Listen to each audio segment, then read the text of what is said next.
and resumed their march from the town of Chinori into Indian-held Kashmir. On the Indian side of the border, troops in the city of Srinagar opened fire to disperse pro-independence demonstrators. From Pakistani Kashmir, our Foreign Affairs correspondent George Alagaya reports. Over 5,000 people gathered in Muzaffarabad yesterday to begin their march across the border into Indian Kashmir, a protest over the division of their land when Britain pulled out in 1947. The march is being organised by the Jammu and Kashmir Liberation Front, the oldest of several groups fighting for Kashmiri unity. Its leader, Amanullah Khan, is based in Pakistani Kashmir, but told a rally before the march that Kashmir had to be free of both India and Pakistan. His people say they'll fight to the end. We will die, we will fight, but we will cross the ceasefire line. We are prepared. We all are prepared for sacrificing our life. We are prepared for die. But the Pakistani government wants Kashmir under its control, though officials say that's not why they're trying to stop the border crossing. The JKLF hopes to cross the line at Chakoti, 6,000 feet high. For over 40 years, the ceasefire line has divided Kashmir. India and Pakistan have fought 3 wars across it, and the border remains a highly Pakistani-controlled sector of Kashmir.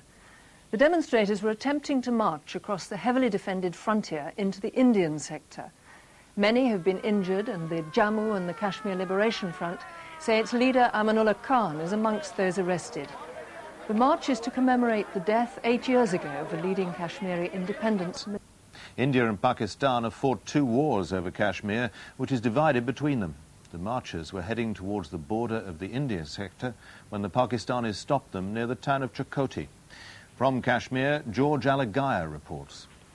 There were about 2,000 supporters with Amanullah Khan, the JKF leader, this morning. Many had spent the night on the roadside, ready for what they said would be the final assault on the border. That, at any rate, was the plan. The march began peacefully enough, but it wasn't long before the crowd was tested. The tear gas slowed progress, but it was the boulders rolled down the hill by Pakistani policemen that accounted for the mounting casualties.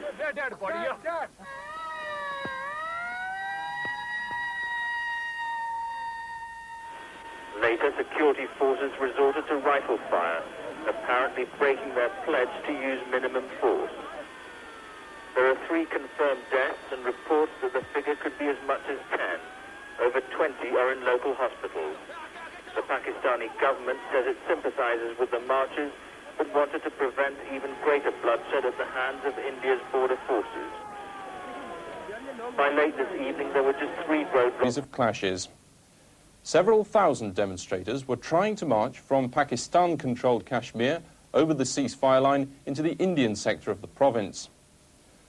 Along their route from Muzaffarabad, the capital of Pakistani Kashmir, towards the frontier villages of Chinori and Chakoti, Pakistani troops forcibly prevented their advance to the ceasefire line. Pakistan's Prime Minister Nawaz Sharif said he regretted his forces had killed what he called freedom fighters. Then, in a pointed message to New Delhi, he said India must negotiate a Kashmir settlement, saying Pakistan cannot prevent these marches indefinitely. But demonstrators were on the streets of the Indian capital. Campaigners for Hindustan unity denounced Pakistan's claim over Kashmir. 40,000 Pakistani troops face an even larger Indian force either side of the ceasefire line. All day, both commanders were in hotline contact to prevent me. This is a complete betrayal of our cause by Pakistan and the Azad Kashmir government. They have completely betrayed, they have equated themselves with India so far as Kashmir is concerned. And we never expected this sort of savagery. We could have scored a lot against India, but they have deprived us of this achievement for the time being only. We'll inshallah get it. The sentiments are echoed on the streets of Muzaffarabad.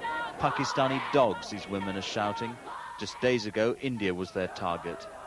Both countries lay claim to Kashmir, but allegations of human rights violations in India's territory have long given Pakistan the advantage. It may have lost that now. Government officials say they came under intense international pressure to stop the march. But people here remember only that it was Pakistani policemen who stood in their way on the mountain border 2 days ago. George Alagaya, BBC News, Muzaffarabad, Kashmir.